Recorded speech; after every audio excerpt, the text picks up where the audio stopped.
So, Death Note happened.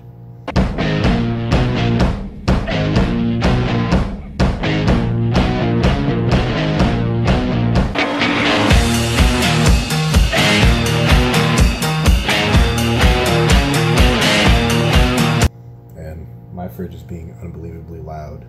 But, did I like it? Well, you can find out because I've already reviewed it for Hyper Network. So I'm not going to talk about that here. If you see me looking over here, that's because I'm reading something. Yay! It's story time. So instead, on my own channel, I figured that I wanted to do my own take on the story, get my own idea out there, since people always say that if you don't like something, why don't you just do it yourself? Now, this will be half rambled, half thought out, so bear with me. Firstly, I would probably try to get this as far from the original as I could.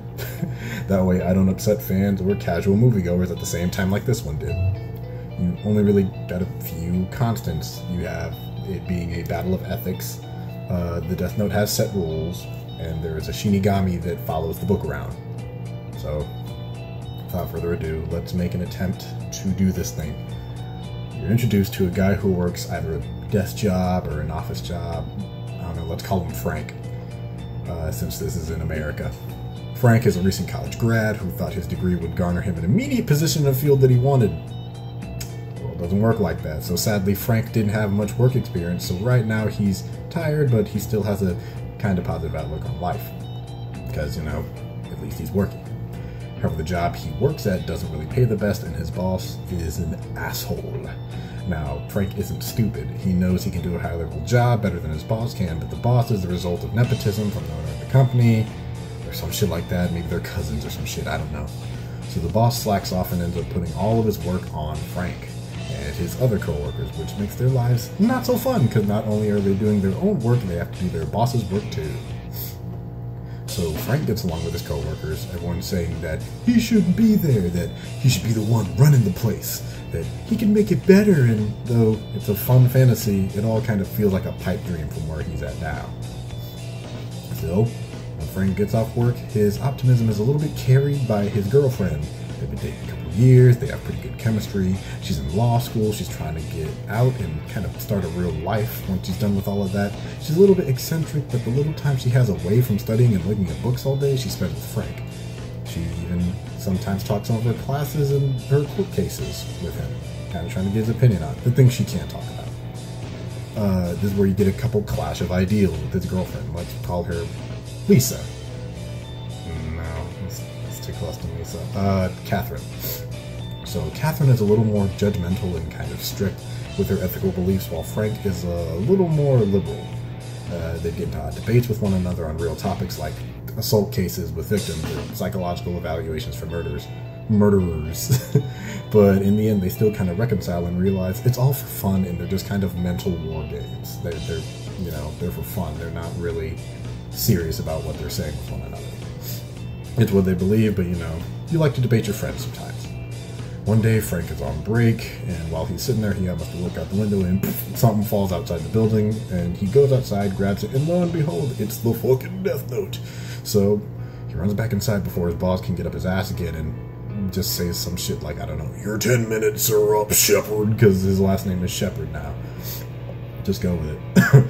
And he kind of stuffs it in his bag to look at later while he gets back to work. So he's done with work and heads to his apartment to kind of unwind a little bit. When he's home, he's unwinding, and he opens up his bag, and he finds the book. So he decides, fuck it, let's get in some literature. Let's do some reading. So he grabs a beer and he starts kind of flipping through it and everything. He kind of laughs himself like, what sick fuck would write this? Can you imagine? A journal that kills people. The idea makes him laugh kind of harder as he thinks back to all the kids he knew in high school that wore dark clothes and had blonde dyed tips in 2017. Still haven't gotten over that shit. He's just flipping through. He's just like, God, I don't miss academia. Which I can feel that. Then he hears a munching coming from his kitchen. He sees an apple core fall from a nearby bowl, and it's basically chewed to shit. It's basically gone. Frank kind of stops laughing. He grabs a golf club, and he's about to take out the intruder. So he goes to his kitchen, where the lights are off, flicks the light on, and nothing. So he kind of leans the golf club back down, He exhales and he's like, alright, I'm good, I'm cool. And he heads back to his living room to see this large, pale, lanky, demony looking motherfucker on his couch with his legs crossed, eating an apple, just like, humans don't know how good you have it. And it kind of comments on that, so he mouths the words, he's like, he reaches back for the golf club and immediately tries to beat him on the couch again, and he falls right into the couch, just right through it, phases right through the damn thing. So he kind of stands up, and Frank starts to flip out. He's like, alright, you fucking ghost, demon, whatever. My girlfriend and I watch Supernatural. So I know steel and soul will fuck you up. And it's not working. He's trying to be big and strong, and it's not cutting. So this tall, lanky looking motherfucker looks at him with these kind of red-ringed eyes. They're the Shinigami eyes. And has this weird kind of raspy voice and starts out like, a ghost? Oh, that's rich. The wife sounds like fucking Beetlejuice, but that's how it sounds. And like the fucker actually slaps his knee. Frank cools it a little bit. He's like, alright, what the hell are you? And how did you get in my house? What's your valid questions? And it goes like, I am a Shinigami, a death god, Grim Reaper, whatever you want to call it. Again, I don't know why he sounds like Beetlejuice. That's just what he is. I turn the living to the dead when their time comes, and I use that their book to do it. He points to the death note. So Frank, being a skeptic, like any person may be in this situation, he has no choice to believe the Shinigami, even though the thing about the book seems really far-fetched. He's like, oh, and I came in through the front door just like you did. Because humor. So Frank is just kind of like, huh? Like, he just doesn't know how to react. And so he's just like, alright, fuck. He doesn't know what to do. He's sitting there, he's like, names. He's asking the Shinigami for the name. So, I don't know a name. I made up a name, so fuck it. Let's go with Cinder. Yeah, that sounds edgy. So, why did I pick Cinder? Because I'm not putting fucking Ryuk in the movie, TV show, whatever the fuck this is gonna be. And it's not his fucking book. So that's why he's not gonna be here. So Cinder reaches out an arm to kind of shake his hand, and in a moment of stupidity, Frank reaches to meet the hand, and just goes right through it, because, you know, he can't touch it. He's like, alright, Cinder, so what you doing here? He's like, yeah, my book. I want to see what you were gonna do with it. And kind of the way he said it made Frank feel like a fucking moron. It's just like, oh duh, it is his book. So Frank looks over the death note. He's like, that thing's not real, you know? That's some shit that an emo high schooler made up as a wet dream to get back at his bullies. And Cinder's like, no, it's real. It's mine. I just kind of gotta keep track of it. Death King gets upset when we lose these, and so I just kind of need to know where it is. It's basically, you know, similar motivations. You introduce the concept that there's more than one god of death, more than one Shinigami, Grim Reaper, all that shit. And if there's like a king that exists, it kind of runs the whole thing. So you introduce the Shinigami realm and then allude to that. And the Reaper is very kind of nonchalant about the whole situation. Frank kind of scrunches up his face because he's like, this sounds like some bullshit.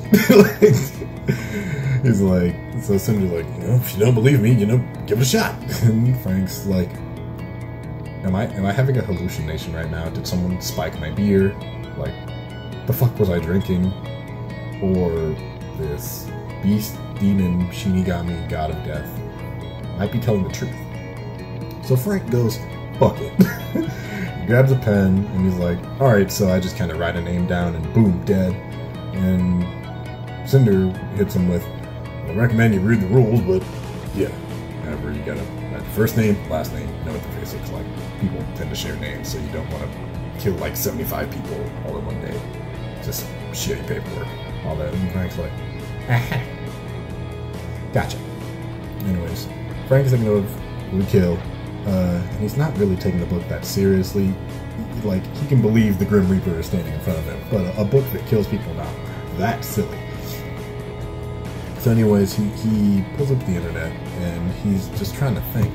He's like, who do I know to kill? Who to kill? Who to kill? Who to kill?